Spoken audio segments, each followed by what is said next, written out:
Nagaland Tourism and Higher Education Minister Temje Nimnalong, who is currently in Lucknow to attend a function and also interact with the youths, while interacting with the media, said that Uttar Pradesh Chief Minister has changed the perception and image of present Uttar Pradesh.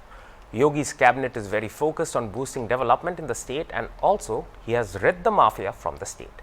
Commenting on the opposition's hullabaloo over the ban on 2000 rupees notes, he said it is the dharma of opposition to criticize. Whatever the PM and government has done will be beneficial for the whole country. एक कार्यक्रम है यहाँ की विभिन्न स्तर के लोगों के साथ जोड़ने का एक मौका मिल रहा है, युवाओं के साथ जोड़ने का मौका मिल रहा है, तो उस कार्यक्रम में भाग लेने के लिए आया हूँ मैं।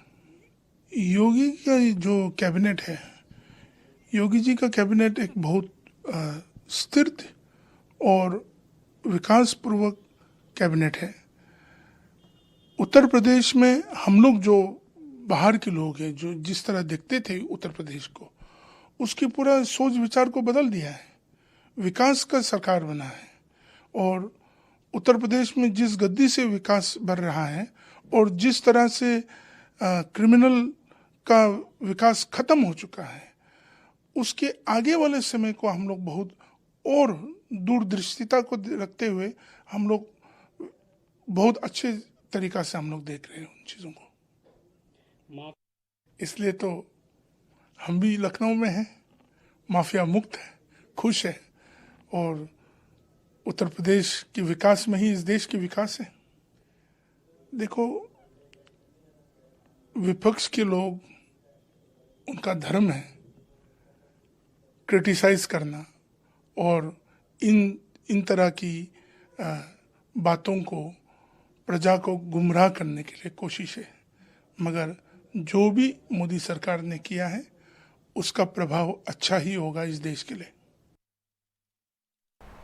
Speaking on the elections of Karnataka, the upcoming elections in Madhya Pradesh and Rajasthan, and the upcoming mega Lok Sabha elections next year, he said that for Karnataka, Prime Minister Modi has already congratulated the winners, but said that the victory in Karnataka would not matter for the 2024 Lok Sabha polls. The people of the country has seen the visionary leadership of PM Modi, and that is why the people of the country will vote for PM Modi in 2024 also. Commenting on the opposition calling for unity amongst all non-BJP parties, he said forming coalitions amongst opposition is nothing new. Every opposition wants to defeat a tall leader like Modi. Even if all oppositions unite, they will not be able to defeat PM Modi, he said. बात तो ये है, कर्नाटक में कांग्रेस की विजय प्राप्त होना, हमारे गुरुजी जो मोदी जी हैं उन्होंने भी संबोधित किया उनको और उनकी मेहनत के अनुसार उनको जीता है। मगर 2024 का जो चुनाव होगा उसमें तो कुछ और वजह नहीं हो सकते हैं। इस देश मोदी जी की विकास की दृष्टिता को देखा है, मोदी जी की अगुवाईता को देखा है, और उसमें देश के युवा और देश के लोग, प्रजा जो है, उनको ही वोट देंगे और कांग्रेस की जो भी नीतियां होगा आने वाले समय उसका कोई ज़्यादा प्रभाव नहीं रहेंगे। प्रभाव अगर हम लोग सोचते हैं कि कर्नाटका की जीतने के कारण वो लोग देश में 2024 में बहुमत ला पाएंगे, वो सत्य बात नहीं है। ये तो नया बात नहीं है। मोदी जी जैसा इस देश का सबसे प्रिय प्रधानमंत्री, उसको गिराने के लिए हर एक विपक्ष के लोग जो दूसरा कुछ और तरीका से नहीं कर पाते, वो इसकी गठबंधन जो भी वो लोग कोशिश कर रहे हैं वो सफल नहीं होगा, क्योंकि लोगों की प्यार मोदी जी के साथ है। इस देश के उत्तर से लेके दक्षिण तक, पूरब से लेके पश्चिम तक लोग जानते हैं कि मोदी जी को ही चाहिए।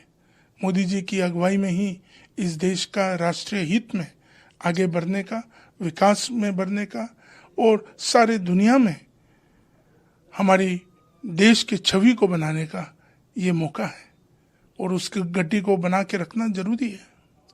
मैं छोटा सा राज्य का अध्यक्ष हूँ, हमारे राष्ट्रीय अध्यक्ष नड्डा जी हैं, संतोष जी हैं और मोदी जी और अमित शाह जी हैं। वो लोग हर एक विचार विमर्श को अच्छे तरीक़ा से कर रहे हैं और हम सब उसमें जुट के हम लोग हर कोशिश करेंगे कि मोदी जी की दृष्टि को हम लोग सच्चाई में बनाएं और वो राजस्थान और मध्य प्रदेश के लोग जानते हैं और आप देखिए चुनाव के बाद देखा जाएंगे